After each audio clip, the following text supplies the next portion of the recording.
দক্ষিণ চব্বিশ পরগনার চম্পাহাটি বাজি কারখানার জন্য বারবার খবরের শিরোনামে আসে এই চম্পাহাটির নাম।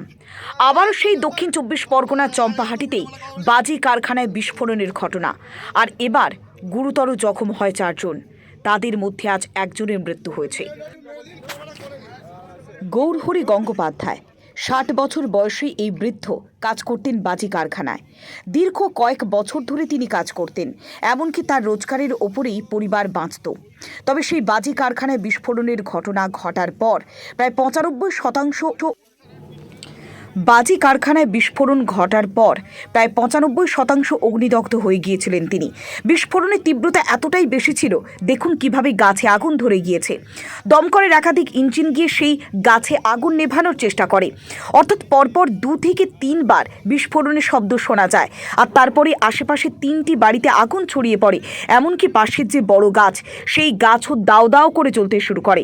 এরপরে তড়িঘড়ি ঘটনাস্থলে আসে দমকলের প্রায় 4টি ইঞ্জিন।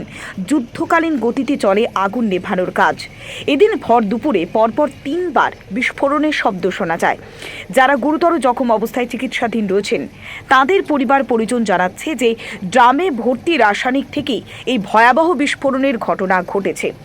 তবে এই বাজি কারখানায় কোনো বৈধ লাইসেন্স ছিল কিনা তা নিয়ে এখনো পর্যন্ত প্রশ্ন উঠছে। তবে চম্পাহাটিতে একের পর এক বাজি কারখানা গজিয়ে উঠেছে। সেই সমস্ত কারখানাতে আগুন লাগলো কিভাবে, তার বৈধ লাইসেন্স ছিল কিনা তাও কিন্তু খতিয়ে দেখছে দমকল।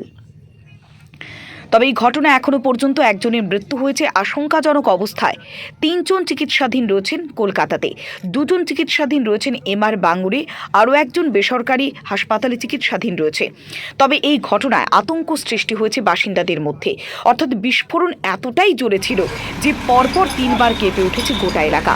পাশে 3টি বাড়িতে আগুন ধরে যায়।